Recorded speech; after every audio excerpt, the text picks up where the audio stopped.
Today I have a double page layout for you, and we will walk through choosing supplies, paper piecing to create the 2 pages for this spread, talking about a photo highlighting technique, and making these little paper banners from scratch.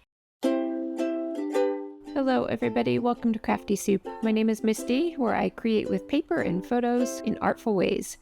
So this is a project as part of the design team over at the Counterfeit Kit Challenge. It's a totally free group. Links are in the description in case you want to check us out. We build kits from large to mini, and today I'm on the job of doing a mini kit. So I have started off with our inspiration photo, and I have pulled a camera paper print because I really like the icons from the inspiration.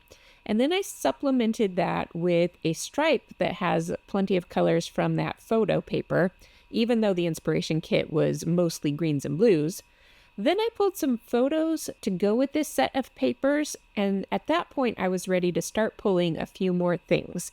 I needed more paper because these photos were going to end up being a double page spread, so I added in some of that teal in the form of a cloud print, and then I pulled these two to use as mats.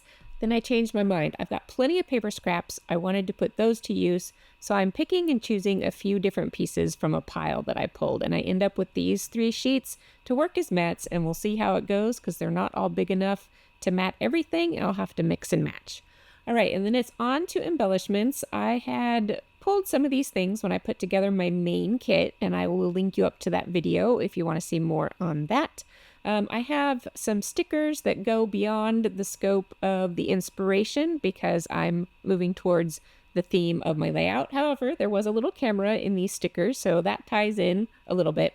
Now I'm going to use this black, it's a wood frame, and I'm going to do a photo highlighting technique with that. And you can kind of see me building that up a little bit here, but we'll talk a little bit more about that when we get to that point of the process. All right, and then from here, it's really just adding in a few more supplies. I went really heavy with the camera icons on this, including this piece of camera die cuts that I actually designed, and those are free over on my blog. If you don't know, for about a year or two, I was designing free products to give away, including cut files and printables. So if you want to go check out all those freebies, you can head over to my blog. And so I'm going to add those into this kit, but I'm not done with cameras yet. I find some more camera stickers, some wood veneer pieces, and of course I won't use all of this. Oh, and here's some Doodlebug cameras. Like I said, I won't be able to use all of those, but I pulled variety so that I could pick and choose the colors and styles that would work. I had this pile of frames, and I'm just going to pick 1 or 2 out of there. And that's going to wrap up the supply part of this, so let's go ahead and move over to the process. So the first job I have to do is to create a double page for this layout spread. And there's many ways to do that. I'm going to go ahead and create a symmetrical double page spread. So I am cutting the clouds to 5 inches. I'm cutting the camera print to 5 inches, which is a total of 10. And then I'm going to cut the stripes to 3 inches, and that'll give me 2 inches for the space, and then an extra 1/2 inch on either side for gluing everything together. So here you can see I'm adding glue to just the edge of that spacer piece here. And then once I get that in place, using my grid mat to make sure I'm at regular 12 by 12 size, and then I can line up the edges of this extra piece on either side of the grid and push everything down, and that is going to be my single page put together. And then I did that twice, of course, and I have this symmetrical double page spread. Now, I tend to do symmetrical double page spreads, but like I said, there are many ways to approach double pages, including just using a coordinating pattern on the other side. So this is just what I decided to do.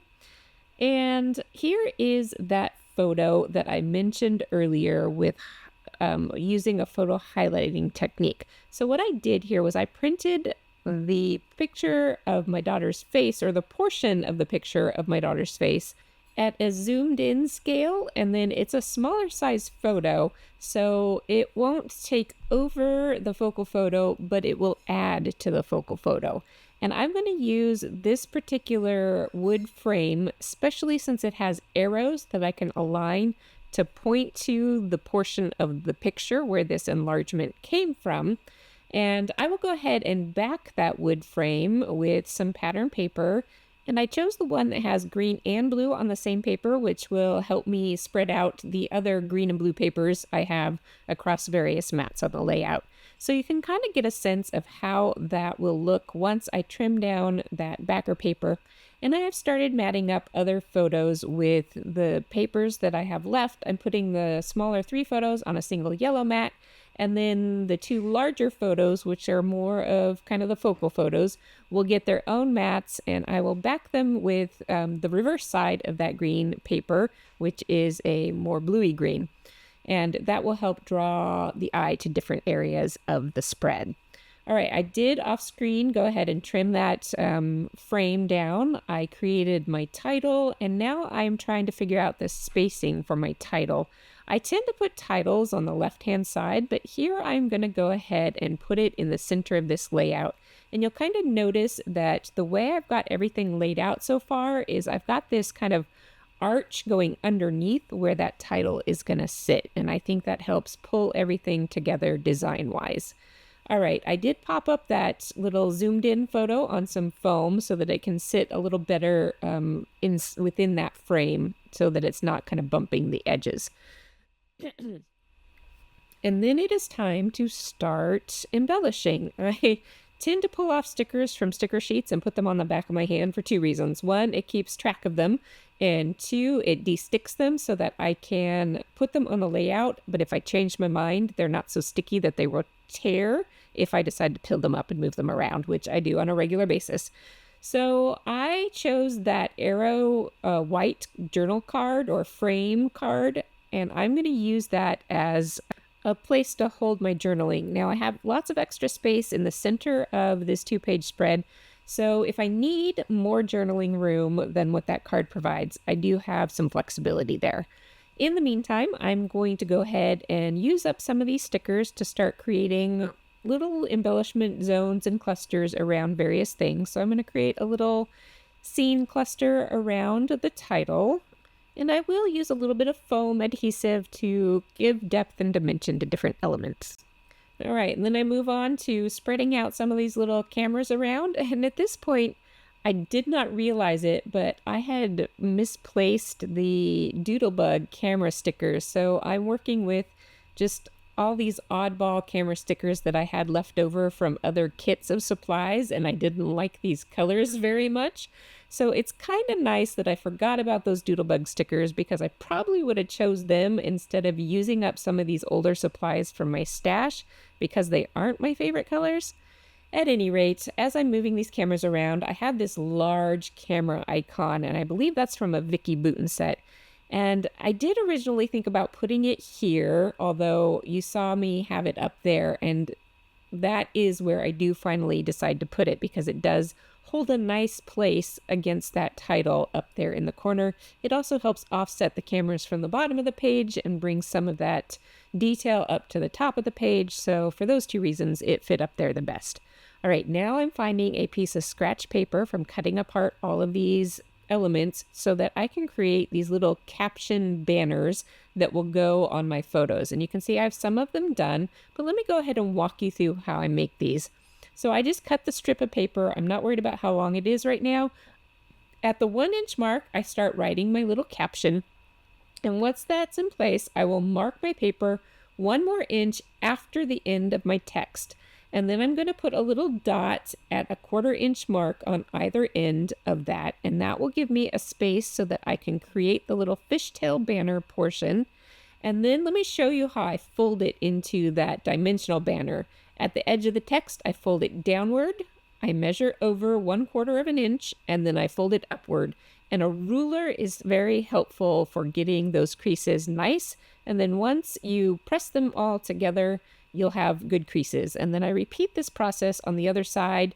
And even if I fold it the wrong way, once you kind of wiggle it into place and fold it to permanently crease it, you can just fold it back how you need to. And then we have these little dimensional banners that can act as photo captions. I like to just glue near the edge of that folded piece, and then I hold it all smushed flat. And then when I glue it down, that gives it a little dimension to pop, but it will still fold flat nicely inside of a page protector. All right, I decided I really wanted to move that little banner by that whale photo down there, but it was glued down solid. So I will work on that later and just keep working on these other elements. So I'm outlining a lot of the elements with my favorite black pen, and that gives everything a bit more dimension without having to have more paper layers or paper mats. Oh, and here is where I removed that glued on piece. It's not perfect. I could always reprint the photo and maybe cover up the torn paper with an embellishment. So I'm just going to leave it for now and we'll see how I feel about it later. In the meantime, I have chosen a few more little embellishments to kind of build up some of these clusters around these camera icons so that they're not just random things slapped on the page. I'm trying to make them look more clustered and purposeful, and I will do that with some more stickers, and then I also have these puffy stickers as well. And then my final touch is to add these butterflies near each of those photo caption clusters, and those clusters end up forming a visual triangle on the layout, and I'll point that out specifically here in a moment. But having that visual triangle there, even though it's subtle, it helps pull everything together. And in fact, I'm facing those butterflies in a direction that the eye can follow around that visual triangle. Except for this one, I tilted up just a little bit more instead of being directly sideways. Well, that'll wrap it up for this time around. Again, if you want to check out the Counterfeit Kit Challenge and you don't already know about them, go ahead and find the links down below. I will be back soon with more crafty videos for you. And until then, have an artful day.